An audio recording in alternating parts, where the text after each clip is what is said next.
So what are we doing here? We're, appreciating art. How do you appreciate art, though? I think you just stand there and look at it. That's it. Pretty much. Danny, we're staring at a 9-foot painting of a triangle. No offense, but even your hipster girlfriend knew that this was bullshit, which is why she crapped down and why you dragged me along. I blew air at my bangs from the bottom of my mouth. Alright, I said. Fuck it. Let's go get drunk. Jason grinned and we started walking towards the exit. That's more like it.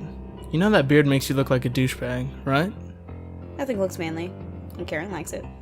Manly.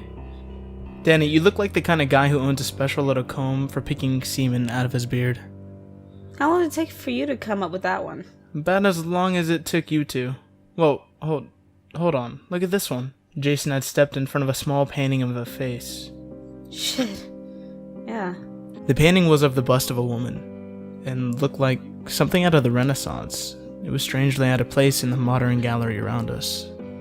Look at her eyes, Danny. Holy shit. I'm doing it. I'm appreciating art. The woman's eyes were sky blue, as they bore sort of a dreamy expression, which only seemed to enhance the strangeness of her beauty. It gives me the creeps, I said. It looks like she's naked. Do you think they've got a painting of the rest of her? Seriously, it's creeping me out. Let's go. But as we turned around to go, we were approached by a woman with wire-rimmed glasses and hair pulled back so tight that her forehead was reflecting the gallery lights. Do you like this one? She asked. Yeah, my friend likes it. Jason was too busy ogling the painting to respond. Who painted it? I asked. An unknown Renaissance artist. It was donated to the gallery, and we display it here to, demonstrate the contrast between modern and traditional forms of art. Is it for sale? Jason asked. You seem really taken with it. The gallery owner smiled. Go on and take it. Maybe it can inspire a love of art in you. Wait, are you serious?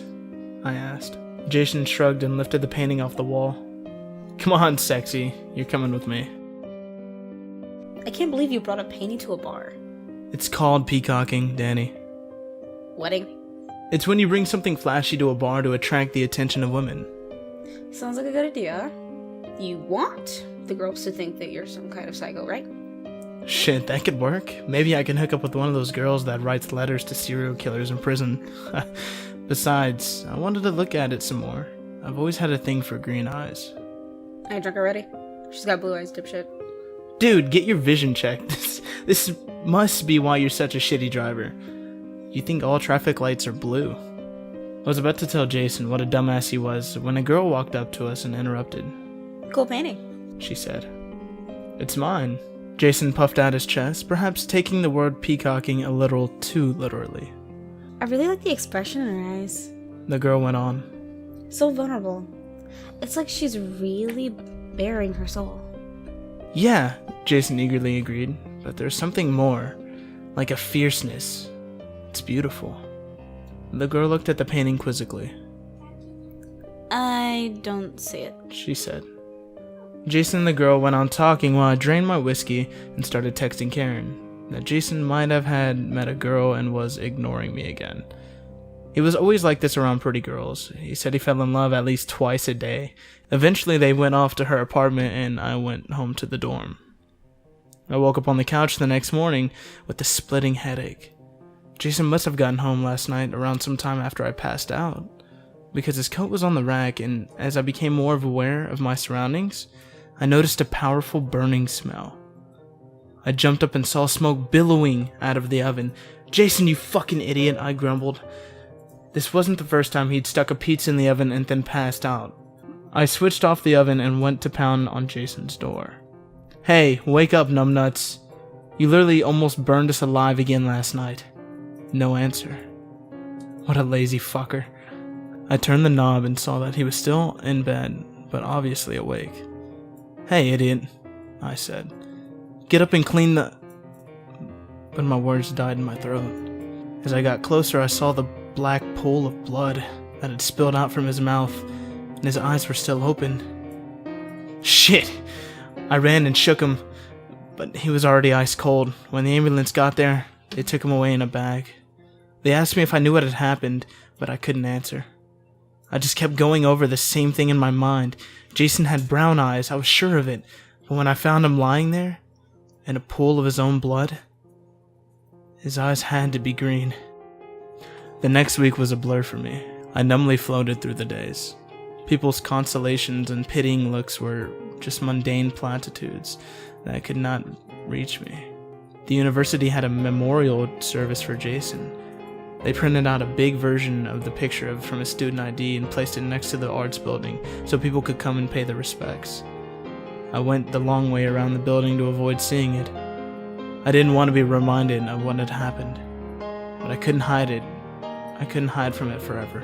After class on Friday, there was an urgent knock on my door, and when I opened it, Karen was standing there looking upset. I tried calling you. She said. Are you okay? I shrugged. I'm surviving, I guess. Have you Karen seemed nervous about something. been by the arts building? Not recently. Why? I don't want to upset you, but I figured it had best come from me. What are you talking about? Karen pulled up a picture on her phone and handed it to me. What the fuck?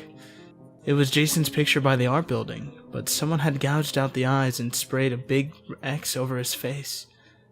Who the fuck would do something like this? I asked. I don't know. The university police are looking into it. I saw red. A thought had been nagging at the back of my mind for days now. I grabbed my keys off the hook and marched out into the parking lot. Where are you going? I heard Karen calling after me. I'm going back to the fucking art gallery. I'm not sure what I expected to find. An answer, I guess. Some sort of closure, but I definitely didn't expect to find what I did. Hanging right there, in the very same spot, was the painting of a blue-eyed woman. I couldn't believe my eyes. I just stood there staring at it. Do you like this one? I heard a voice from behind me. Oh, She said. you're back. Where did you get this? I sputtered out. The gallery owner stroked the painting's cheek. She always seems to find her way back. I think she misses her spot on the wall.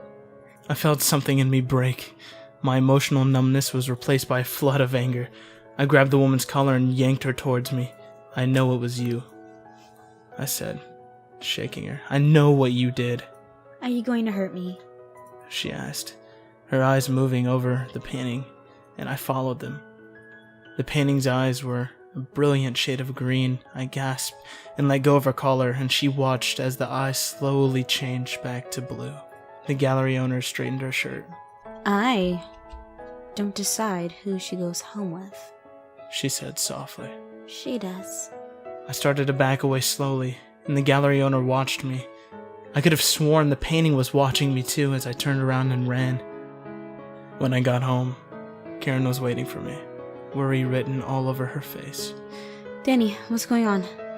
It was the gallery owner, I said. The place we went last week. The gallery owner? Why would the gallery owner kill Jason? Because she's crazy. She's some kind of witch, Karen. Karen frowned. Are you feeling okay? She asked. Jason died in bed, Danny. Why do you think he was murdered? I was breathing heavy. You didn't see it, the painting. I trailed off even though I can hear how crazy the words sounded as they came out of my mouth. Sorry, I'm just a little... Never mind. Let's just relax for a while. Do you want to watch a movie? I agreed more for Karen's sake than my own. After all, I was sure it would just frighten her. We set up the movie and Karen went to the bathroom like she always did at the start of movies. While she was inside, I saw a message from her friend Brittany pop up on her phone. Karen didn't mind when I read her message, so I grabbed the phone and swiped it open. All the message said was, "Have you told him about Jason yet?" I heard the toilet flush and the faucet go on, and then Karen walked back out and plopped down next to me. "What is this?" I held the phone up to her face. It's nothing, Danny. Why don't we talk about it when you're feeling better? No, something's going on and I want to know what the fuck it is. Karen sighed. Alright. She said. After they put Jason's picture up, there was some rumors that started going around. Rumors? Like what? Some girls said some things about Jason assaulting them. And then more girls started to come forward. The police looked into it, Danny. They're saying what? They're saying his DNA ties back to open rape cases a couple years back. What? I'm sorry, Danny. I know he was your friend. It felt like all the air had rushed out of the room. There was no way it could be true. Jason had always been a bit of a chauvinist, but he was no rapist, was he? A few weeks ago, the dust had settled and the truth had come out about Jason. It felt like he had died a second time. All of my good memories of him were now replaced by some sick feeling I couldn't even begin to untangle. 17 women. And those were just one of the few who come forward. The school took down the picture and got rid of the flowers people had left. Some people were saying how they were glad he was dead. Those were the same people that gave me dirty looks when I passed them in the hallway. Whatever. It didn't matter. I didn't know what had really happened with the painting, but I decided to let sleeping dogs lie. Thinking about it hurt, anyway. I eventually went back to the gallery owner to apologize for my outburst. She smiled and told me I had a good heart. As I was leaving, I could hear the faint sounds of her talking with someone. You seem to really like it, she said. Why don't you take it home with you?